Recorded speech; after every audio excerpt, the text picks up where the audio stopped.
आप सभी का स्वागत है पाथ फाइंडर्स बाय एकेडमी पे। आप इस मैप को देख सकते हैं। ये मैप एक समय था जब ये पूरा एरिया अनडिवाइडेड हुआ करता था, लेकिन फिर धीरे धीरे ब्रिटिशर्स आए, उसके पहले मुस्लिम इन्वेडर्स आए।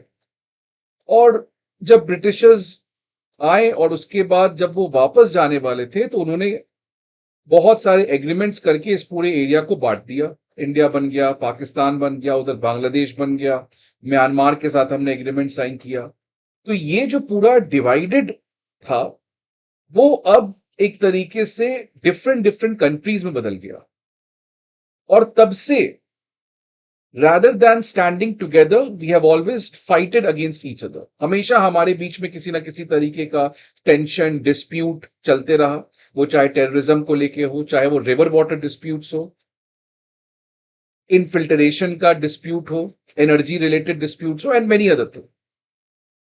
और हमेशा से ये जितने भी कंट्रीज हैं इनका एक सबसे बड़ा प्रॉब्लम रहा है, वो है इंडिया। बिकॉज इंडिया यहां पे एक सबसे बड़ा कंट्री है, सबसे पावरफुल कंट्री है, इकोनॉमिकली, मिलिट्रली, एरिया वाइज, ज्योग्राफिकल। तो इसलिए जितने भी कंट्रीज हैं उनको हमेशा से एक सिक्योरिटी डिलेमा रहा है इंडिया के साथ।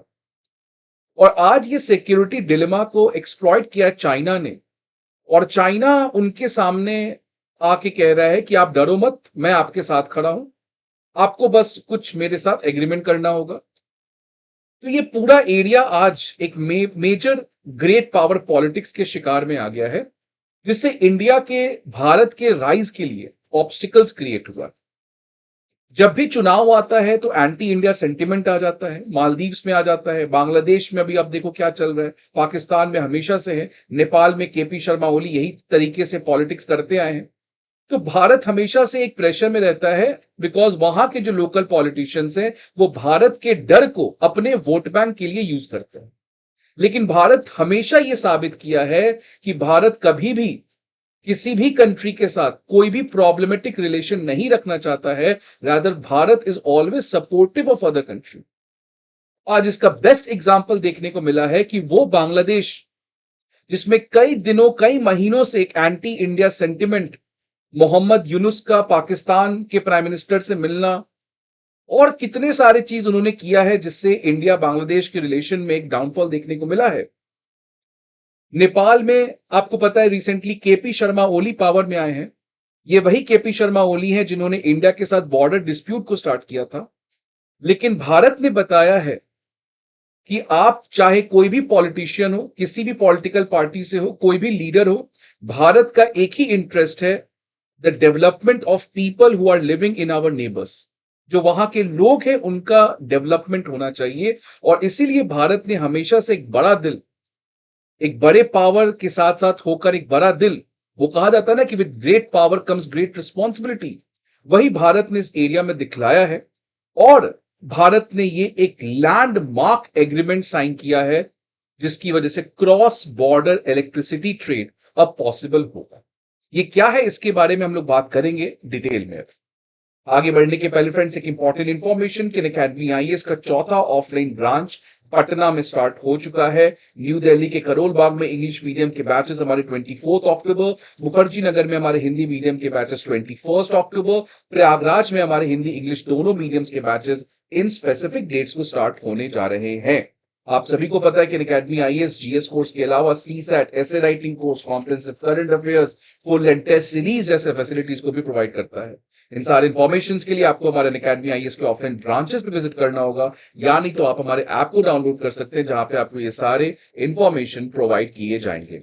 अब इस एग्रीमेंट में आते हैं। इस एग्रीमेंट में क्या हुआ है बेसिकली समझिए कि जो नेपाल है, इंडिया है, बांग्लादेश है, इन्होंने एक ट्राइपार्टाइट एग्रीमेंट साइन किया है जिसकी वजह से cross border electricity trade possible है। क्रॉस बॉर्डर इलेक्ट्रिसिटी ट्रेड का मतलब एक कंट्री से दूसरे कंट्री में अब इलेक्ट्रिसिटी के फ्लो को किया जा सकता है। ये जो एमओयू साइन हुआ है ये बेसिकली काठमांडू में साइन हुआ है between the Nepal electricity authority, NTPC और बांग्लादेश पावर डेवलपमेंट बोर्ड। ये तीनों के बीच में एक एमओयू समझौता हुआ। अब इस समझौता में है क्या, आप ये समझ लो। इस समझौता में यह कहा गया है कि जो नेपाल है वो अपने सरप्लस इलेक्ट्रिसिटी को बांग्लादेश ट्रांसपोर्ट कर सकता है वाया इंडिया। आपको पता है कि नेपाल जो है एक बहुत बड़ा एनर्जी प्रोड्यूसिंग कंट्री है, thanks to its hydro electricity. पानी का बहुत ज्यादा वहां पे सोर्स है। तो नेपाल का हमेशा से इस पर्टिकुलर समय जून 15 से लेकर नवंबर 15, जब मानसून का समय होता है, बहुत बारिश होती है, और बहुत बारिश होती है तो बहुत पानी होता है, जिसकी वजह से वो बहुत इलेक्ट्रिसिटी प्रोड्यूस करते हैं, और इनफैक्ट उनके पास इलेक्ट्रिसिटी सरप्लस होता है। अब इंडिया ने यह अलाउ कर दिया है कि नेपाल जो है वो अपना सरप्लस इलेक्ट्रिसिटी बांग्लादेश को बेच सकता है, बिकॉज बांग्लादेश एक एनर्जी डेफिसिट कंट्री है। आपको पता है किस तरीके से बांग्लादेश अदानी से इलेक्ट्रिसिटी खरीदता था। तो इंडिया जो है वो इस इलेक्ट्रिसिटी के ट्रांसपोर्ट को फैसिलिटेट करेगा, उसके लिए पावर ट्रांसमिशन लाइंस को कंस्ट्रक्ट करेगा, और जो एग्जिस्टिंग पावर ट्रांसमिशन लाइंस है उसको भी अलाउ करेगा कि जो नेपाल के इलेक्ट्रिसिटी है उसको बांग्लादेश तक भेजा जा सके। ये बहुत सारे फेजेस में किया जाएगा। फर्स्ट फेज में 40 मेगावाट ऑफ इलेक्ट्रिसिटी बांग्लादेश जाएगा वाया इंडिया।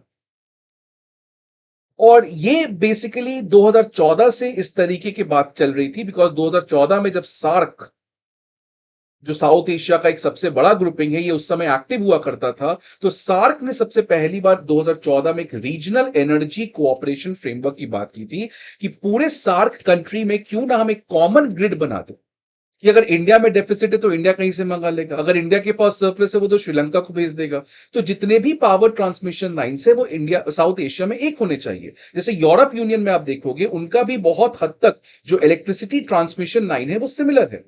सो 2014 में पहली बार सार्क ने इस चीज की बात की थी, बट उसके बाद आपको पता है कि सार्क का डाउनफॉल स्टार्ट हो गया, primarily because of Pakistan terrorism and other thing. तो सार्क के ना होने की वजह से ये सारे एग्रीमेंट्स ठप पड़े हैं। सार्क में बहुत सारे एग्रीमेंट थे, लाइक फ्री ट्रेड एग्रीमेंट था, कॉमन फूड बैंक था, बट वो कोई भी इंप्लीमेंट नहीं हो पाया बिकॉज ऑफ पाकिस्तान, और जिस तरीके की पॉलिटिकल इंस्टेबिलिटी साउथ एशिया के नेबरहुड, म्यांमार में मिलिट्री रूल आना, श्रीलंका का इकोनॉमिक कोलैप्स होना, जिसकी वजह से बहुत सारे एग्रीमेंट्स ठप पड़े थे। बट ये जो एग्रीमेंट है ये बहुत स्पेशल है, बिकॉज लास्ट ईयर बांग्लादेश और नेपाल ने इंडिया को रिक्वेस्ट किया था, नेपाल को पैसे कमाना था और बांग्लादेश एनर्जी का भूखा था, तो ये दोनों की कंपल्शन थी, और इन दोनों कंट्रीज ने इंडिया को रिक्वेस्ट किया था, और इंडिया ने इसके रिक्वेस्ट को अब फाइनली मान लिया है। और आप टाइमिंग समझ सकते हैं, अभी टाइमिंग में क्या हो रहा है, बांग्लादेश में शेख हसीना जा चुकी, मोहम्मद यूनुस और एंटी इंडिया चल रहा है। नेपाल में रिसेंटली केपी शर्मा ओली आए हैं, जो कि no doubtly anti India sentiment हमेशा उनके मन में रहता है। तो इस टाइमिंग के अंदर कोई एक्सपेक्ट नहीं कर रहा था कि इंडिया इस तरीके के एग्रीमेंट को होने देगा, but Bharat has showed that how much it cares for the people who are living in our immediate neighbourhood. और ये बताता है कि जिस तरीके से ये लोकल पॉलिटिशियंस उस उन कंट्रीज के हमेशा से इंडिया को कहते हैं कि इंडिया तो बिग ब्रदर है, इंडिया हमेशा से हमारे डोमेस्टिक पॉलिटिक्स में इंटरफेयर करता है, इंडिया हमेशा से हमारे लिए गलत इंटेंशन रखता है, तो भारत ने उन पॉलिटिशियंस को एक्सपोज कर दिया है कि who is the real safeguard of people's interest in this particular region. और सिमिलरली आप देख सकते हैं मालदीव्स के वो मुइजू, जो पूरा इलेक्शन कैंपेन एंटी इंडिया पे चलाएं, आज उनके पास फॉरेक्स रिजर्व केवल 45 दिन का बचा है, तो वो इंडिया आ रहे हैं हेल्प के लिए। श्रीलंका, आपको पता है कि श्रीलंका में भी कितना ज्यादा वहां के तमिल्स और इंडिया के फिशरमैन्स को एक्सप्लॉइट किया गया, लेकिन उस श्रीलंका को हमने $4 बिलियन का मदद दिया था during this entire economic crisis. और रिसेंटली एस जयशंकर कल ही गए हैं श्रीलंका और कहा है कि उन्होंने और फर्दर प्रॉमिस किया कि और इकोनॉमिक रिकवरी के लिए वो मदद करेंगे। तो ये बताता है कि भारत हमेशा से किसी भी कंट्री के प्रॉब्लम में आगे आता है। इन सारे चीजों के बावजूद साउथ एशिया एक बहुत ही कठिन इलाका है इंडिया के लिए। इंडिया के प्रमुख 3 डिलेमा है साउथ एशिया में। पहला डिलेमा है कि anti India regime south Asia में आ चुके हैं। वो पॉलिटिशियंस, वो पॉलिटिकल पार्टीज आज साउथ एशिया में आ चुके हैं जो केवल अपने पॉलिटिक्स को चमकाना चाहते, उनको वहां के लोगों से कोई मतलब नहीं है। सेकेंड इशू ये आ रहा है कि बीजिंग, क्योंकि ये जो कंट्रीज हैं ये हमेशा से इलेक्शन में एंटी इंडिया के नाम पे वोट बैंक किए हैं, जिसकी वजह से ये जितने भी लीडर्स हैं वो एक तरीके से इंडिया का डर लोगों में फैलाए हैं। और उसी चीज का बीजिंग, चाइना ने एक्सप्लॉइट किया रिसेंट टाइम्स में। चाइना उसके लिए एक बैलेंस ऑफ पावर की तरह काम कर रहा है कि आप घबराओ मत, हम इंडिया को बैलेंस करेंगे। सो बीजिंग का इस इन्फ्लुएंस साउथ एशिया में बहुत बड़ा है, और इन दोनों चीज का जो कंबाइन इफेक्ट है वो बहुत प्रॉब्लमेटिक है इंडिया के लिए, बिकॉज इंडिया विश्व गुरु बनना चाहता है, इंडिया विकसित भारत बनना चाहता है, इंडिया एक ग्लोबल इन्फ्लुएंसर बनना चाहता है, लेकिन वो तभी बन सकता है जब हमारा नेबरहुड सिक्योर हो। आज अमेरिका इसीलिए है बिकॉज अमेरिका का दुश्मन कोई बॉर्डर पे नहीं है। तो अगर इंडिया भी अपने इन्फ्लुएंस को बढ़ाना चाहता है तो पहले अपने नेबरहुड को सिक्योर करना पड़ेगा, और इन कारणों की वजह से आज इंडिया जो है वो साउथ एशिया के पॉलिटिक्स में ही लॉक हो चुका है। कभी बांग्लादेश समझाओ, कभी श्रीलंका को संभालो, कभी इसको संभालो, इसी चक्कर में इंडिया ट्रैप में हो चुका है because of these conditions which is happening in India's neighbourhood.